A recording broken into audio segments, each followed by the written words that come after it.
kulankan ay maanta ku yeesheen magaalada Muqdisho odayaasha iyo waxgaradka ka soo jeeda degmada Yeed ee gobolka Boqol ee maamul goboleedka Koonfur Galbeed Soomaaliya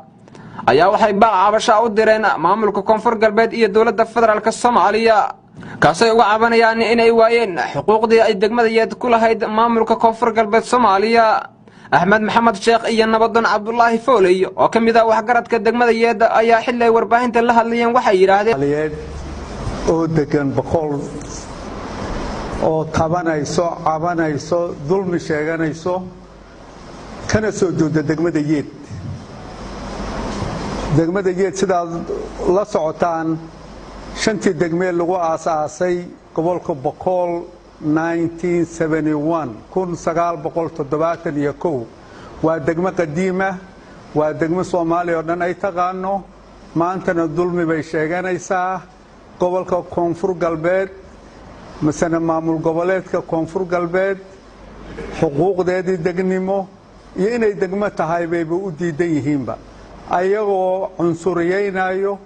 cadaalad darrana ku samaynayo habeen dhaweyto shirkii lagu qabtay Baydhabo ee lagu daafurayay sanad guuradii ka soo wareegtay madaxweyne Cabdicasiis Laftagareen gudoomiyihii gobolka Boqol wuxuu ku hadlayay nin walba waa maqlay waxa fadhiyay gudoomiyaha baarlamaanka federaaliga wasiiro dad badan oo ka soo joodo taariikhda Soomaalida yaqaanaan waxaan aad uga xunnahay haddii aan nahay beesha meesha ka soo jooday deegaanka degto in ay cadaalad darraan ka tirsanayna waxaan leeyahay duusiga Yeed Soomaalidu tiraahdo gojo xaggeen waxa gunti la galiyay ka weyn ma soconayso mana suura galayso xuquuqdii ay lahayd waa inay heshaa xuquuqda Yeed lahayd waa inay heshaa waa inay ka heshaa maamul goboleedka Koonfur Galbeed waa inay ka heshaa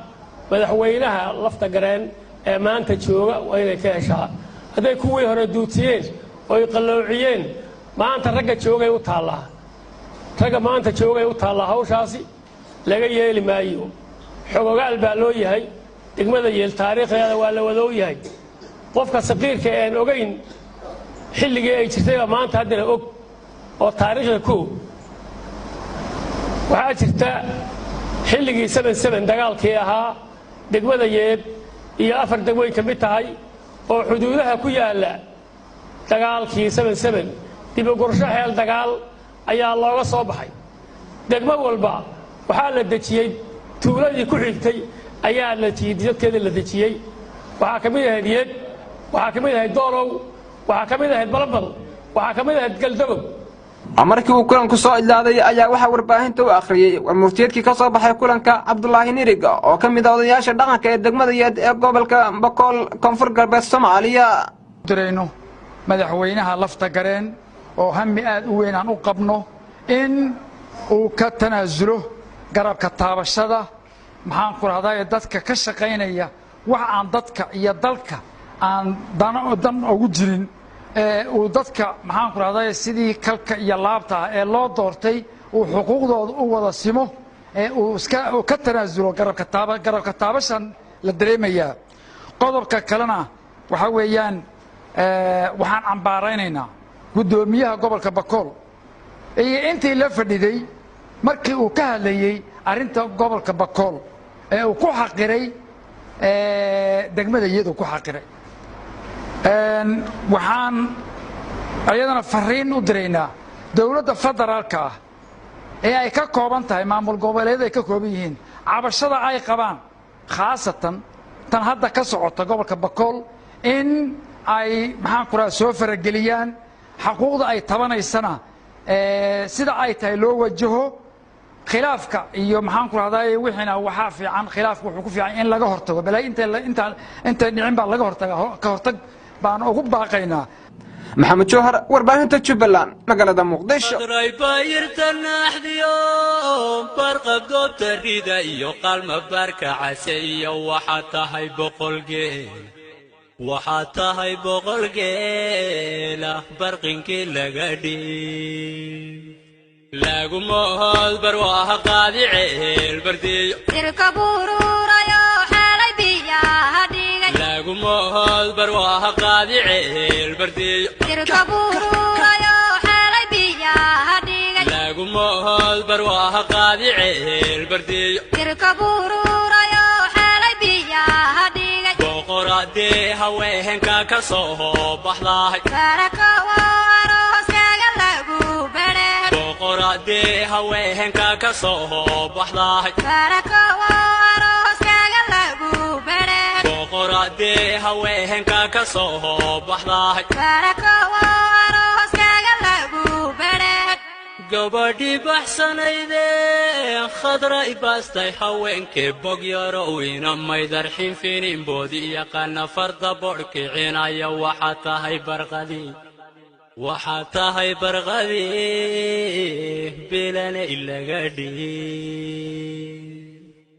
bishi dhalatayee loo bishaareeyay allankuhu baryaaya baariyaha kucura bishi dhalatayee loo bishaareeyay allankuhu baryaaya baariyaha kucura bishi dhalatayee loo bishaareeyay allankuhu baryaaya baariyaha kucura hooyo boqoradi iyo baashahee dhalaha soo barbaariyo baray dhaqanka wacan hooyo boqoradi iyo baashahee dhalaha soo barbaariyo baray dhaqanka wacan hooyo boqoradi iyo baashahee dhalaha soo barbaariyo baray dhaqanka wacan gabadh waalid barbaar shay bisinkayuu qabteenoo bardaweyn hadhsanayso ehelaadu ballaadhan ka soo jeeda badweyno waxaa tahay buur kore saarane arooskaagu badhaa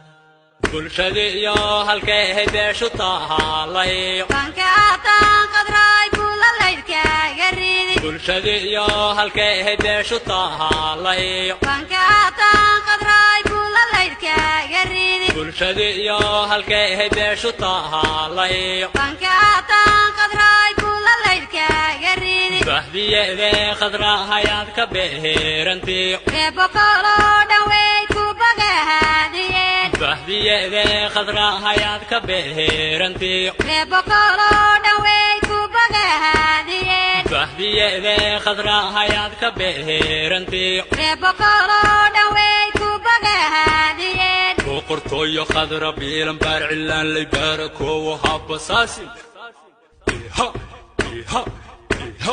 boqortooyo khadra biilan baar cilaan lay baarakoowo habbasaasin